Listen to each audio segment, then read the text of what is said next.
con el paciente que tiene epilepsia y el paciente que tiene una primera crisis, que puede ser epiléptica, presuntamente epiléptica. Bueno, hablamos de epilepsia porque constituyen una serie de enfermedades neurológicas heterogéneas que se caracterizan por la recurrencia de crisis epilépticas en ausencia de un daño cerebral o metabólico agudo.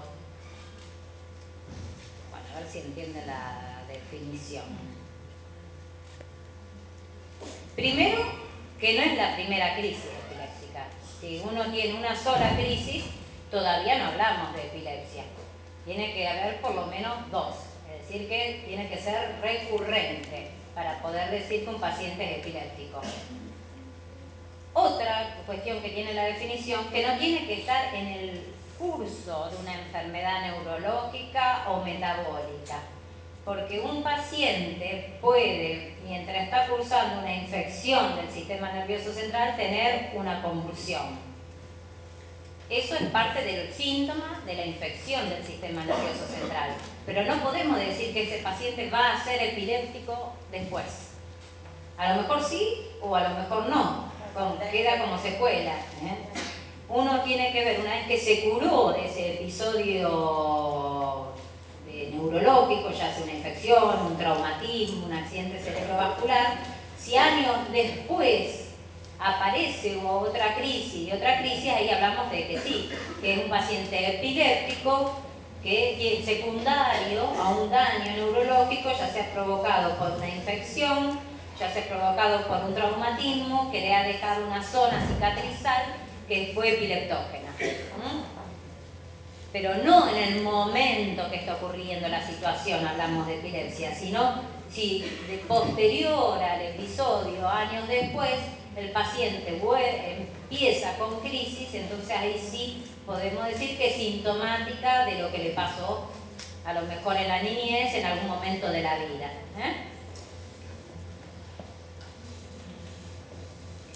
Las enfermedades neurológicas son variadas, es decir, las etiologías pueden ser muy diversas y el tipo de crisis también.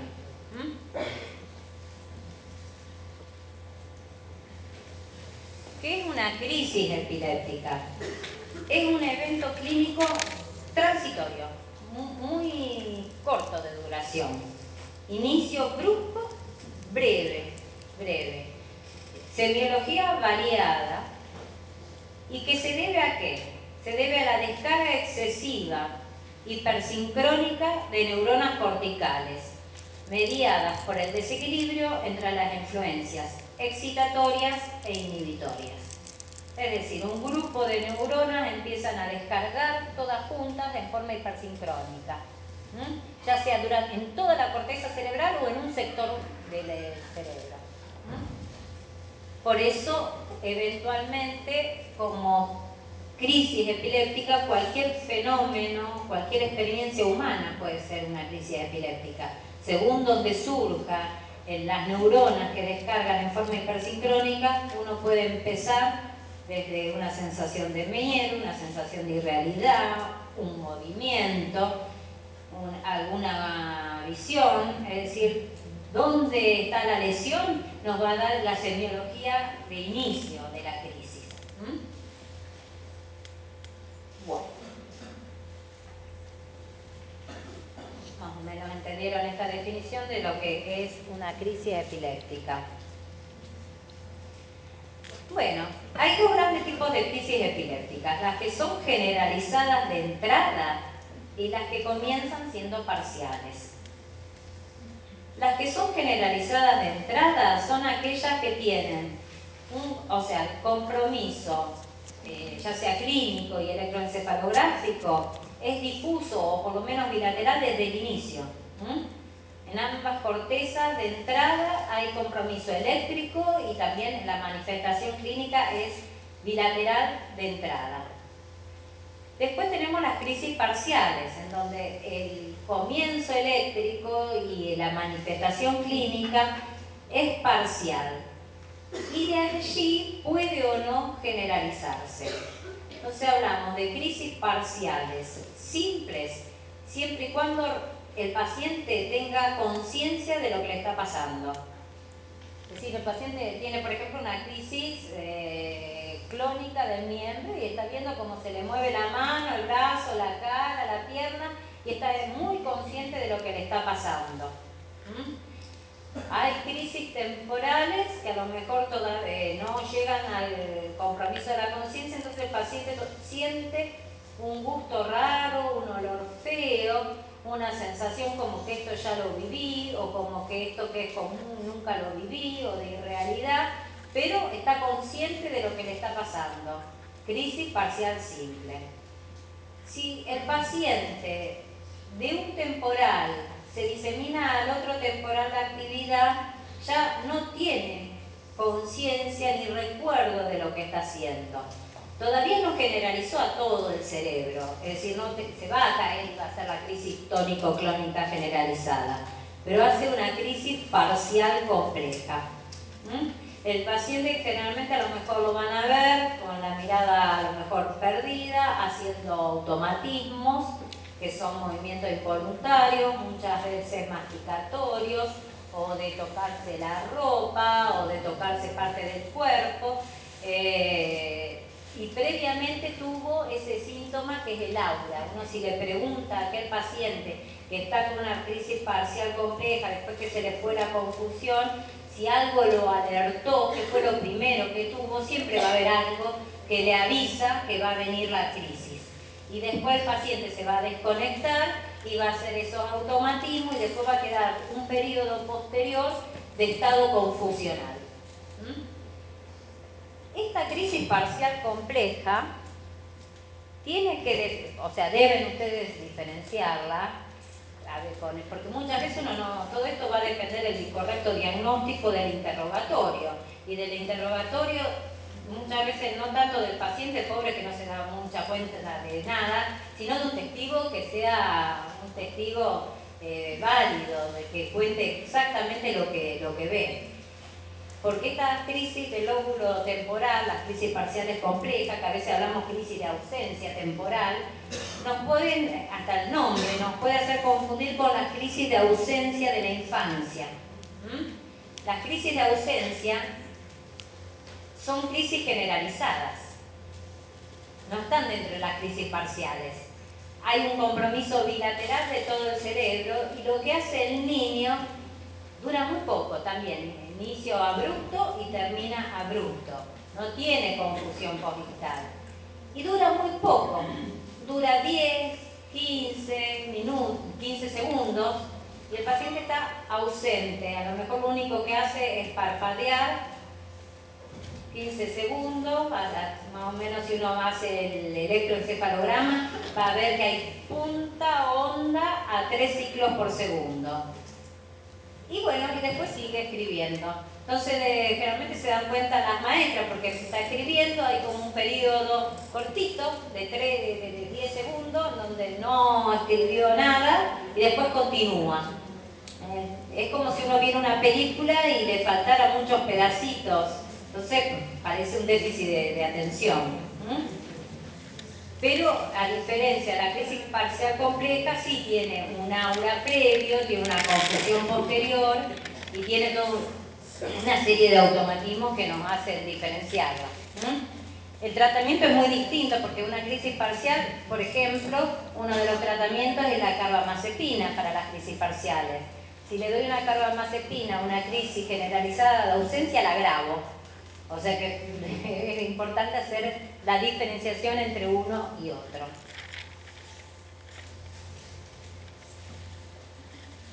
Bueno, según la vinculación temporal con una posible lesión cerebral, bueno, tenemos las crisis que son sintomáticas agudas, que ahí no es que hablamos de epilepsia, sino que hablamos de una crisis epiléptica aguda dentro de un contexto de una lesión cerebral o metabólica. Las sintomáticas remotas son las epilepsias sintomáticas, es decir, cuando hubo un daño en algún momento, ya sea antes del nacimiento, durante el nacimiento, posterior al nacimiento, una infección, un traumatismo, algo que provocó un daño cerebral y que posteriormente comienza con crisis epiléptica. un infarto cerebral, una malformación vascular, un tumor, todo eso son sintomáticas. Y después las crisis idiopáticas son las crisis que generalmente son genéticas, que puede haber, se están investigando anormalidades en determinados genes, que provocan anormalidades en determinados canales de calcio, de potasio, de sodio, que provocan crisis epilépticas. Y después tenemos la epilepsia criptogenética, que es nuestra falla en saber qué es lo que pasa. Es decir, parece que fuera una crisis sintomática, porque es una crisis a lo mejor parcial, porque no es generalizada, no concuerda con una de las crisis clásicas e idiopáticas, pero no encontramos en la resonancia magnética la lesión. Nosotros hasta ahora disponemos como estudio, mejor estudio, la resonancia magnética. Y si la vemos absolutamente normal, por más que pensemos que sea focal, porque haya descarga, que haya habido una lesión en un sector, no lo encontramos visualmente. Entonces lo llamamos criptogenético a eso.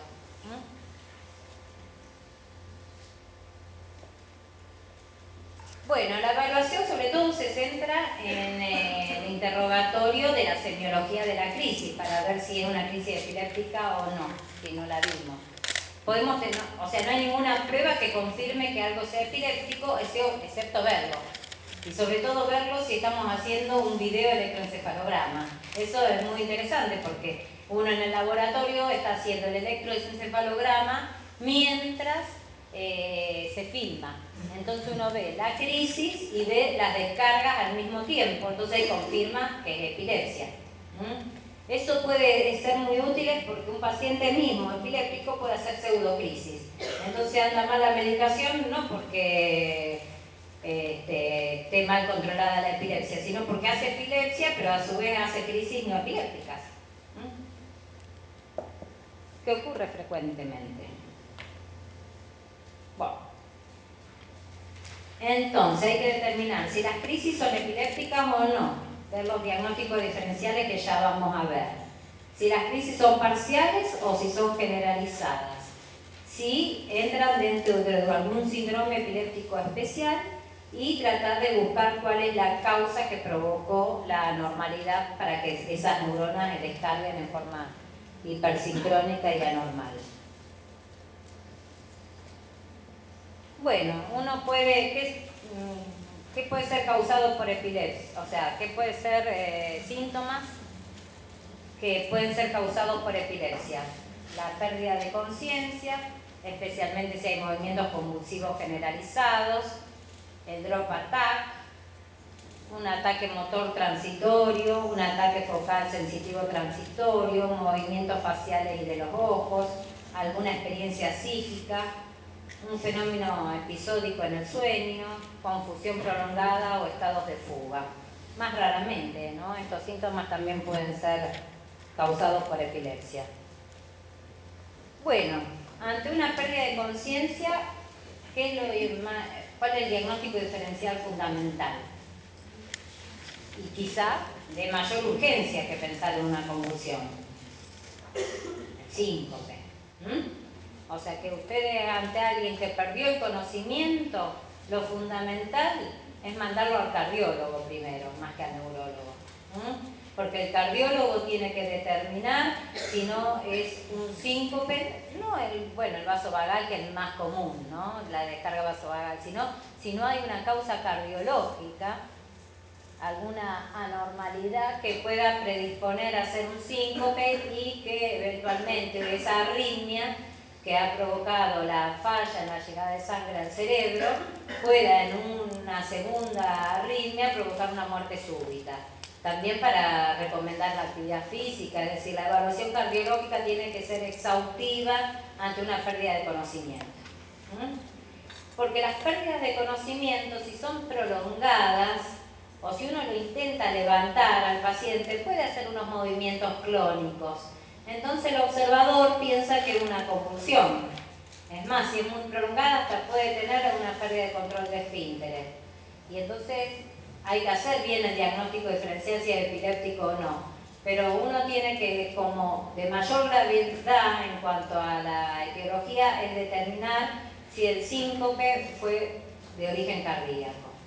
Hay veces que, bueno, puede ser por bajar de presión por estar mucho tiempo parado, o situacional. Hay gente que a lo mejor tiene el síncope si le sacan sangre o ve una situación Pero bueno, eso entra dentro de lo que es una situación de síncope vasovagal. Uno puede perder el conocimiento por AIT si es de territorio basilar solamente. Todos los otros, la mayoría de los AIT no pierden el conocimiento. Uno puede tener un acceso de sueño, manejando, un microsueño, entonces es como una pequeña pérdida de conocimiento y un accidente, por ejemplo, hay que tenerlo en cuenta. Esto no pierde conocimiento, el ataque de pánico siempre es diferente, no sé acá la hipoglicemia, eso es otra situación que hay que tener en cuenta. Una hipoglicemia puede terminar en una convulsión, entonces siempre cuando uno ante una primera convulsión se saca sangre para ver si hay disminución de la glicemia y de rutina se pone un glucosado hipertónico, ¿no? Con la tiamina, porque no sabemos, ante un paciente que no tenemos nadie, ningún testigo, no podemos saber si tiene una hipoglicemia o no, y así que se hace de rutina ante toda pérdida de conocimiento o convulsión un glucosado hipertónico junto con una tiamina para evitarle, si es un etilista, el síndrome de Wernicke-Korsakoff. No sé si lo saben ese síndrome, lo han leído, por déficit de tiamina. Bueno, después vamos a hablar.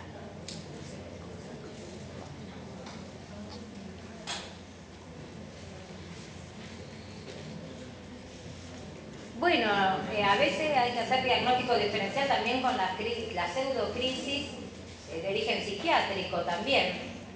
Sobre todo si no tiene una semiología típica, el cuadro clínico es muy variado, o no responde ni a los fármacos y todos los electros son normales, uno puede pensar que el paciente está haciendo una crisis, una pseudocrisis. Es en esos casos que es de valor hacer un video electroencefalograma. O tener justo la suerte de, mientras está haciendo el electroencefalograma, que haga la crisis y ahí vemos que no hay ninguna descarga. Entonces, porque esas son muy variadas, generalmente son... bueno, igualmente a veces es difícil de ver, porque en los congresos se hacen muchas veces, se ponen los videos de pacientes que hacen crisis de lo más variada. Entonces uno tiene que levantar la mano y decir si eso es epiléptico o una crisis histérica, ¿no? Una pseudocrisis. Y no siempre uno les parece histérico y termina siendo epiléptico, o uno cree que es crisis y termina siendo pseudocrisis. Así que es interesante de ver el correlato entre la manifestación motora, todo lo que hace el paciente y al mismo tiempo cómo está el electroencefalograma. Bueno, causa más frecuente de error diagnóstico es que hicimos mal el interrogatorio o que no hay testigos. Decir que es epiléptico porque hay alguna anormalidad en el electroencefalograma y uno no tiene que decir eso porque hay electroencefalogramas que pueden tener alguna anormalidad y el paciente no ser epiléptico. Uno ve muchas veces que de gente que ha sido diagnosticada de chico de arritmia cerebral o de alguna, y está tomando medicación, en realidad nunca tuvo una crisis. O que el electro esté mal realizado o mal interpretado, también. Bueno, la primera crisis tiene que ser de evaluación urgente, porque ahí no sabemos qué es lo que está pasando, que puede ser que esté teniendo una enfermedad neurológica aguda grave. Así que el paciente que es su primera crisis tiene que ser llevado inmediatamente a la guardia. Ustedes, por ejemplo, si encuentran un paciente con convulsiones en la calle, ¿qué es lo que harían? Ponen de costado. liberar la ropa, si puede. Que alguien mientras tanto llame a la ambulancia. No, uno tiene que ver que alrededor no haya nada, o si puede poner algo abajo de la cabeza para que no se golpee, liberarle la ropa, ponerlo al costado, observarlo y poder mirar el reloj para ver cuánto está durando la crisis, porque eso le van a preguntar en la duración de la crisis, y que alguien vaya llamando a la urgencia.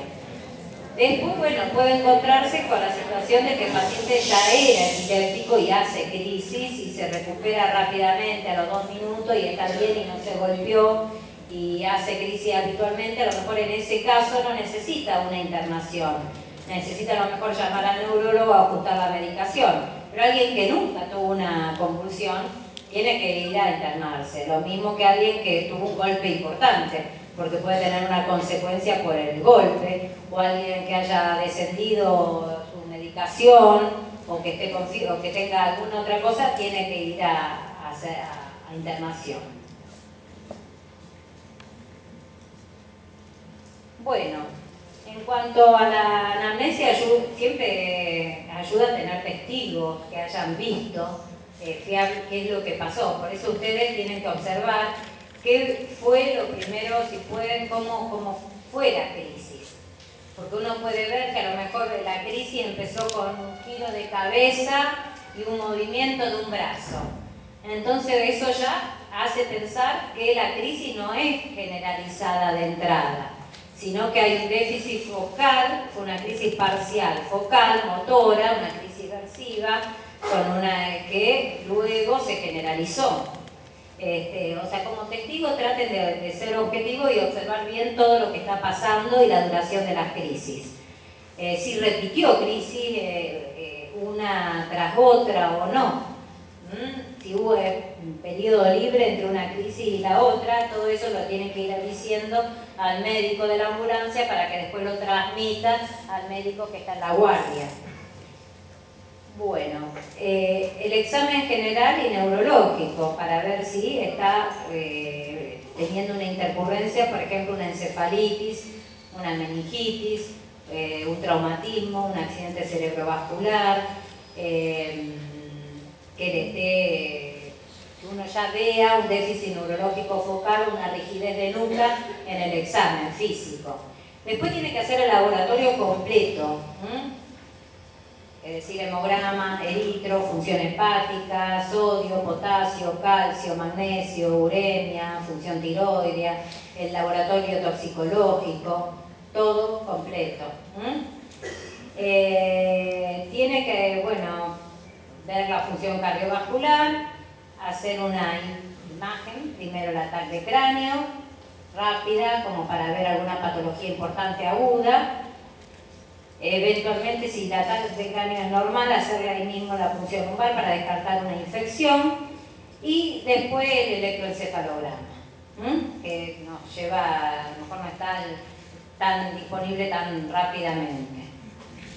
Siempre en cuanto a las neuroimágenes, si bien uno hace la tomografía de entrada, todo paciente epiléptico tiene que tener una resonancia magnética, porque hay un montón de patologías que pasan de largo en la tomografía y que se pueden ver en la resonancia magnética.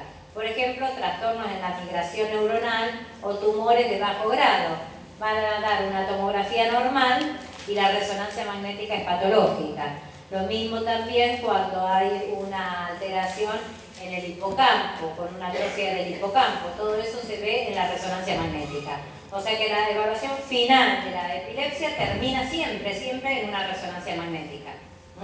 Uno les pide de entrar a la tomografía para descartar un gran hematoma, un gran tumor, una gran masa ocupante de espacio y para, si hay fiebre, hacer después la punción lumbar sin riesgo. Pero posteriormente de hacer eso tenemos que hacer la resonancia magnética completa. No, si está disponible rápidamente puedo hacer directamente la resonancia magnética.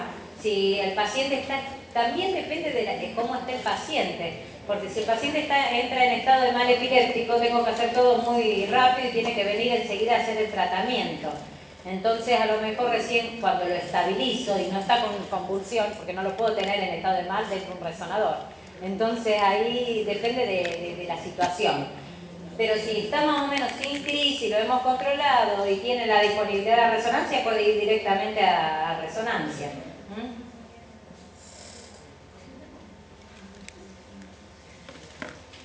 Bueno, el tratamiento es muy distinto de lo que es en la emergencia que en el largo plazo, eso en cuanto a la medicación, ¿no? La mayoría de las crisis igualmente van a ser cortas, son 2 o 3 minutos, después queda un estado confusional y se recupera el paciente, eso es lo habitual. No es lo habitual que ocurra un estado de mal epiléptico.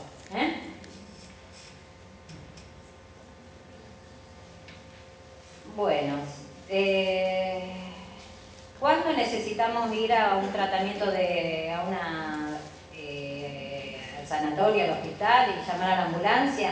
Si es la primera crisis, si se lastimó cuando cayó, si los movimientos convulsivos continúan por más de 10 minutos o se repiten, si el paciente no recobra la conciencia rápidamente, si vuelve a repetir una crisis.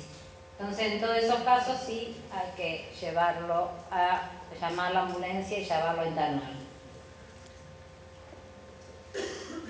Bueno, ¿cuándo hago el tratamiento? ¿Cuándo utilizo una droga antiepiléptica?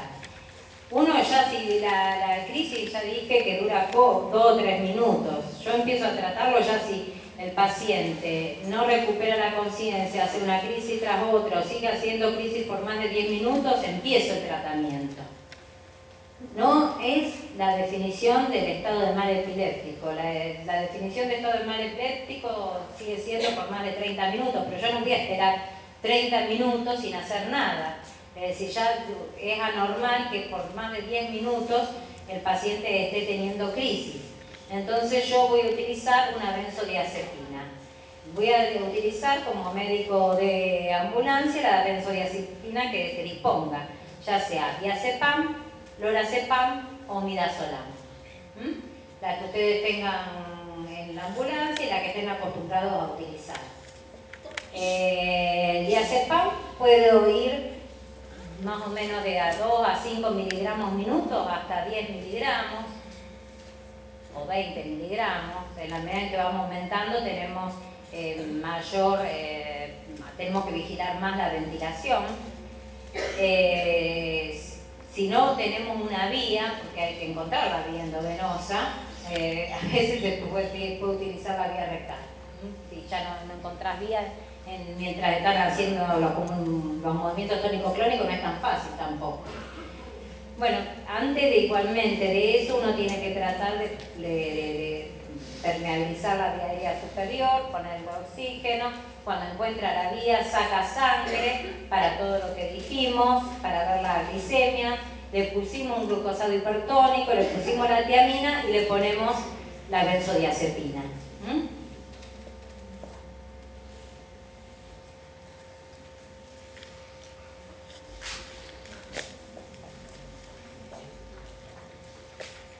El estatus epiléptico es una condición en la cual la actividad epiléptica persiste por 30 minutos o más, causando un amplio espectro de síntomas clínicos y con una fisiopatología y etiología variables. Bueno, hay distintos tipos: el estatus tónico clónico, el de ausencia, el de parcial continua, el neoclónico, el parcial complejo, el parcial simple. Bueno, acá vamos a hablar de lo que es el estatus epiléptico tónico-clónico generalizado. Es más común en aquellos que tienen una patología estructural, más común en niños con una anormalidad estructural o que esté teniendo algún disturbio metabólico o que haya bajado la medicación o que esté teniendo en ese momento una enfermedad neurológica aguda.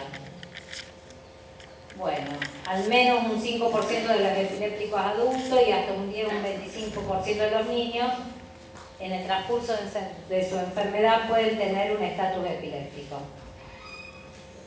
Bueno, hay distintas etapas del estatus epiléptico. Primero va a haber un aumento del metabolismo cerebral por las descargas continuas, o un aumento del flujo, un aumento del consumo de glucosa, un aumento de la producción de lactato, un aumento de la actividad autonómica en forma masiva, de la liberación de adrenalina y de noradrenalina, hipersecreción bronquial, salival, vómitos, hiperglicemia, hipertensión y taquicardia. Eso al principio. Todo es más. Metabolismo, flujo cerebral, glucosa, lactato, actividad autonómica, hipersecreciones, taquicardia y hipertensión. Después van a fallar los mecanismos compensadores. Se pierde la autorregulación cerebral y pasamos a la hipotensión, a las fallas cardiorrespiratorias. Entonces, como tenemos una presión endocraniana aumentada y una hipotensión, ¿qué va a hacer? Va a haber caída del flujo cerebral y va a haber daño cerebral, isquémico o metabólico. Una de las zonas que son más susceptibles al daño por isquemia o por hipoxia es el hipocampo. La corteza cerebral, pero sobre todo el hipocampo. Entonces muchas veces estos pacientes quedan con secuelas mnésicas. El hipocampo se dedica a la memoria. Entonces se puede ver en la resonancia magnética, sobre todo en T2 o en FLEAR, una hiperintensidad en ambos hipocampos por un estatus epiléptico no tratado que lleva una lesión en esas estructuras. Complicaciones médicas. Bueno, ¿qué es lo que vamos a tener? El edema cerebral, el aumento de la presión endocraniana, nos puede llevar a trombosis venosas cerebrales, hemorragias, infartos cerebrales, hipoxia con daño, lo que recién le hablé del daño por hipoxia y isquemia, sobre todo en el hipocampo, pero en otros sectores cerebrales pueden ocurrir. Bueno, además de eso, todas las alteraciones a nivel general, ¿no? Primero habíamos dicho hipertensión, después viene la hipotensión, la falla cardíaca, las arritmias, el shock cardiogénico, el distrés respiratorio con edema pulmonar, la posibilidad de aspirarse y hacer neumonías por aspiración. Son las complicaciones más frecuentes del estado de mal epiléptico.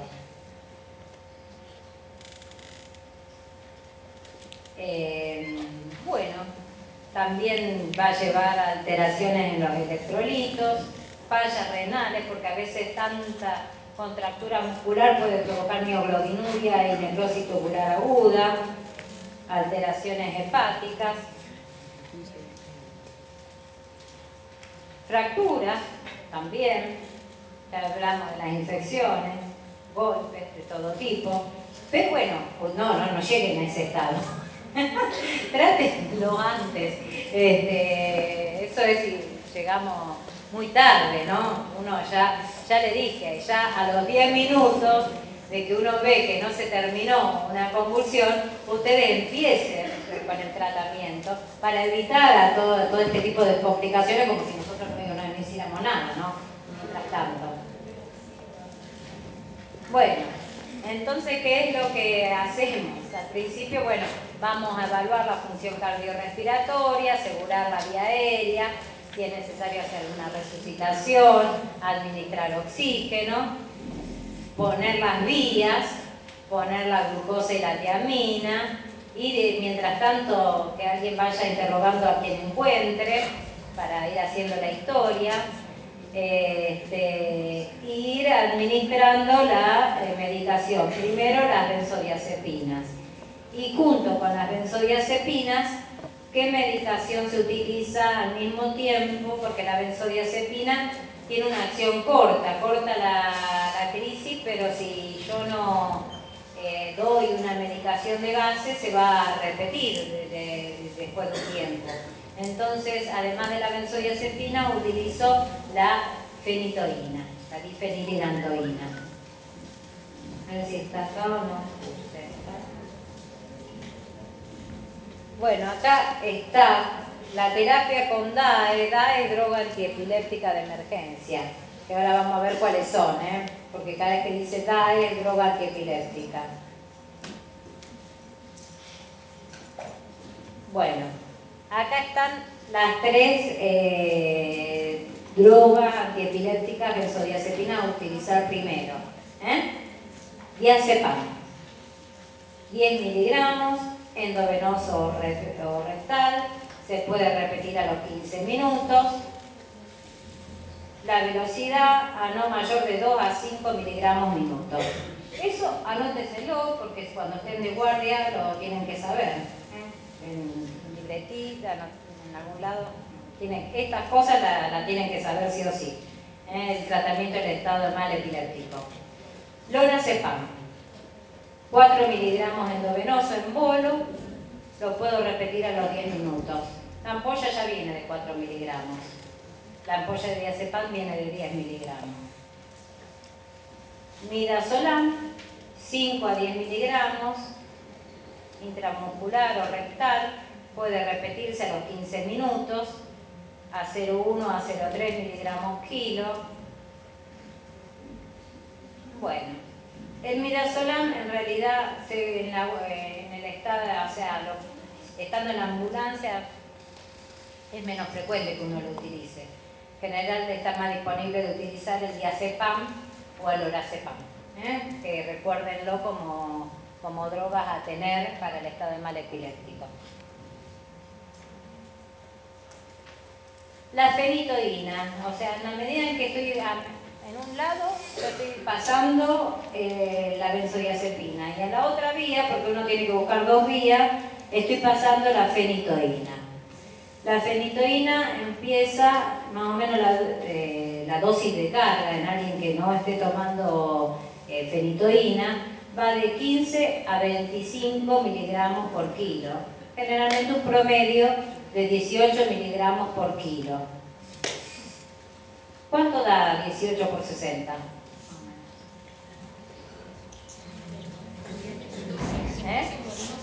12. 1200 más o menos. Bueno, en realidad sí, es generalmente 1000, es más o menos 10 ampollitas que tenés que ponerle. La velocidad es no mayor a 50 miligramos. Acá se lo puse, miren. 1000 miligramos en 20 minutos el cálculo.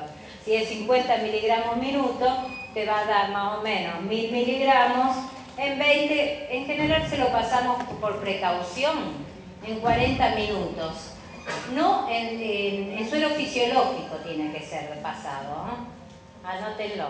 Más o menos le va a dar entonces 1000 miligramos a pasar en 40 minutos en suelo fisiológico. ¿Y qué tienen que controlar? Tensión arterial y frecuencia cardíaca, porque puede dar hipotensión o arritmias. Bueno, generalmente, si no hay una patología estructural muy grave, como una encefalitis, más algo que realmente sea muy grave, la enfermedad de base, el estado de mal epiléptico con la benzodiazepina y la fenitoína cede. Si no, podemos utilizar el fenobarbital a 10 miligramos kilo a una velocidad de 100 miligramos minutos.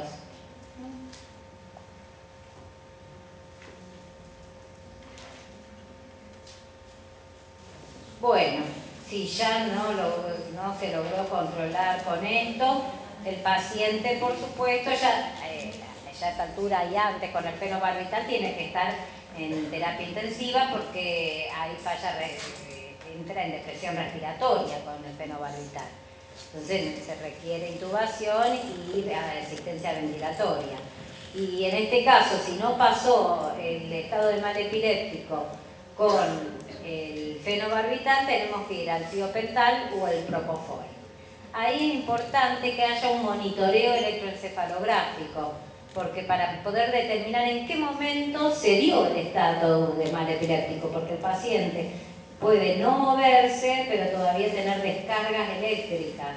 Entonces ahí tiene importancia el poder monitorearlo para poder decir en qué momento comienza el descenso gradual de la medicación.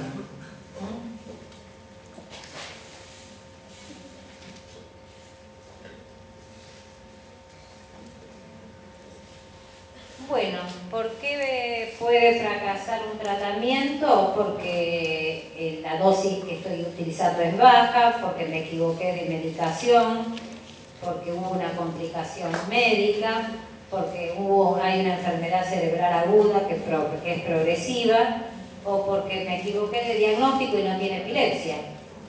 Tiene una pseudocrisis u otro tipo de patología, pero no es epiléptica.